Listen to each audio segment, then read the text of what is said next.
One of the biggest mistakes ever made in D&D's game design was not during some PR disaster or a misprint, but an intentional decision to set a commoner's hit points at 1d8 hit dice, or 4 on average. Why is this such a problem? Well, it all comes down to comparison. Let's play a game. Which of these things can kill your average commoner?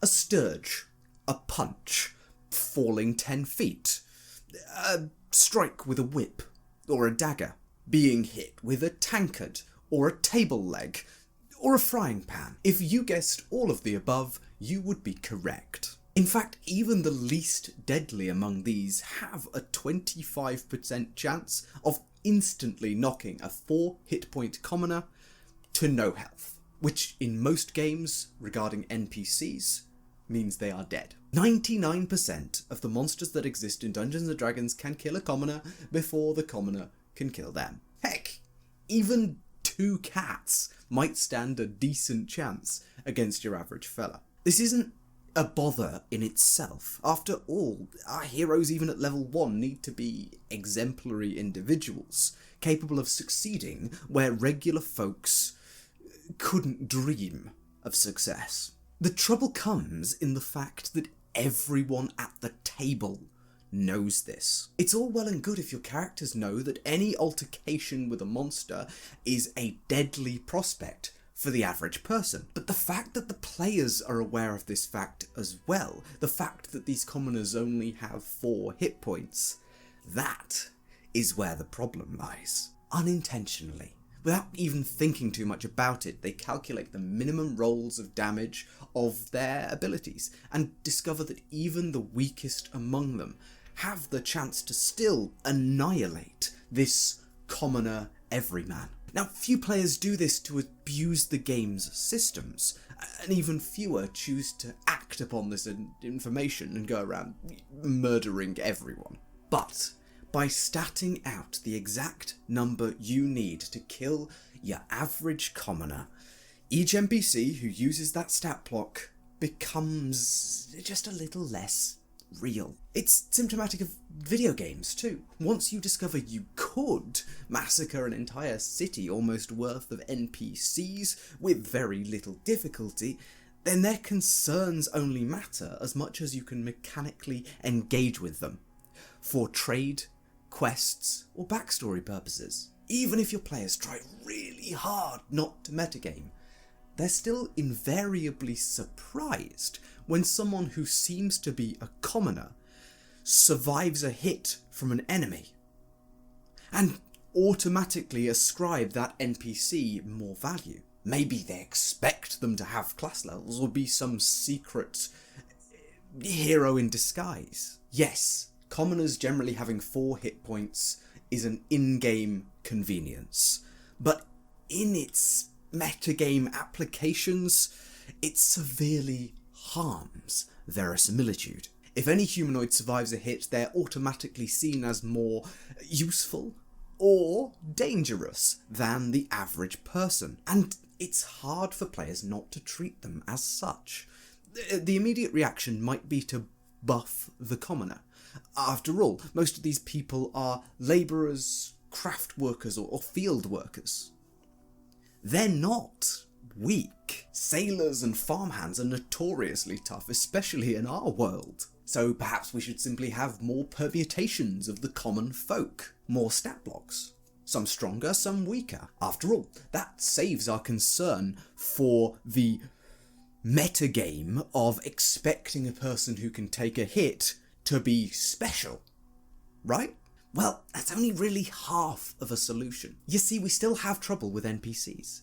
Either they die incredibly quickly to random things, and so quite literally need protecting from 2 of the 3 pillars of the game. Taking a commoner on an adventure, even as part of your camp, is a really poor strategic choice. You're better off taking along someone using a stat block like Thug or Guard, or using the severely underrated sidekick rules from Tasha's Cauldron of Everything. But why should a regular commoner upgrade to double or triple the health, or gain a bunch more interesting strategic options in combat, just simply by making the decision to travel with the party. How can you possibly justify the child that needs protecting travelling with you, having skills in some weapons, or having more than 4 hit points suddenly? Well, first, hit points are an abstraction and should never be treated otherwise. The only truth about hit points is that when you hit 0, you have suffered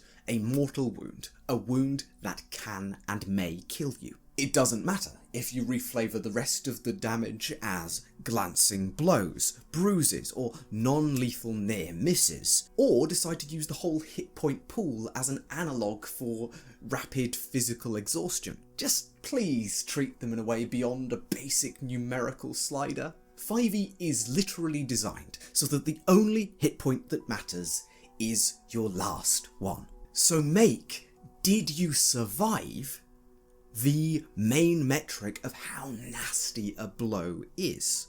Unless you want a superheroic game where your characters are all demigods shrugging off mortal blows every single turn, which in fairness is also quite a fun way to play the game. Secondly, why do commoners need hit points at all? Much like the gods, I actually firmly believe that statting out common folks is a pointless endeavour. But Tom, you say, commoners aren't the same as gods. Are you sure? They are a collection of individuals who exist outside of the exploration or adventuring periods of the game, who are only really interacted with in one single pillar. They'll almost never get involved in fights with you, and even if they do, the outcome really should be predetermined. They're everywhere, and losing their favour affects everything your characters do in the entire civilised world. There is a reason why D&D,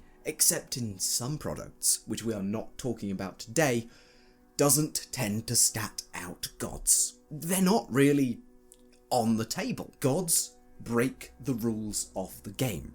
They don't operate with hit points or spell slots. They do things, and that's that. So what exactly am I suggesting? Well, it's simple.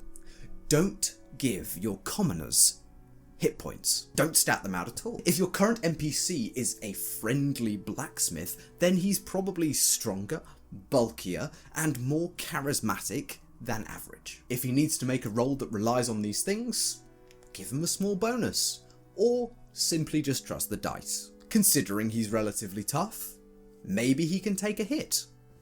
If a player attacks and doesn't do very much damage, then he is hurt, but alive. If the player does a lot of damage, he falls. It's literally that simple. And a lot and a little damage are entirely subjective and down to the DM's judgment. A farm labourer who is known to be perceptive, strong, wise, and tough.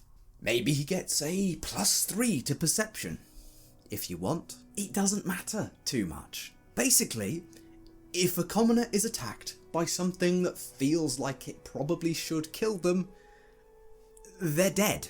If it feels like this particular individual is pretty tough, maybe they don't die, or they're knocked unconscious instead. This is somewhat similar to 4E's or Flea Mortals' minion systems, but with far fewer moving parts and fewer rules. It's literally just up to the GM to apply common sense. The hardy sailor on the very, very edge of a fireball meant for a doppelganger in the city's streets, maybe he just about survives, unconscious. But the sickly beggar in the same spot is probably gonna just die on the spot. That way, your players can avoid metagaming with the statistics of the NPCs they meet. I know for a fact that an individual luckily surviving something that should really have finished them off, whether by lucky rolls or by judgment, makes the world feel richer. Indeed, campaign-long rivalries have been born when an individual survives unexpectedly. If your players are disregarding your commoners too much, or don't seem to care about any of the people of your world, perhaps by casting fireballs in busy streets, for example, then maybe try this. It may jar for a session or two with your more video gamey minded players, but they'll get used to it. And maybe, just maybe, they'll start treating the world as a more diverse and interesting place, too. Thanks for watching a little look into what I feel is one of the biggest problems with statting out everything. I hope I've convinced even the most diehard among you that the 4 HP commoner with 10s in every stat is a tired and uninspired way to do things, and that this is a sufficiently low effort fix to give a go. But if not, no bother.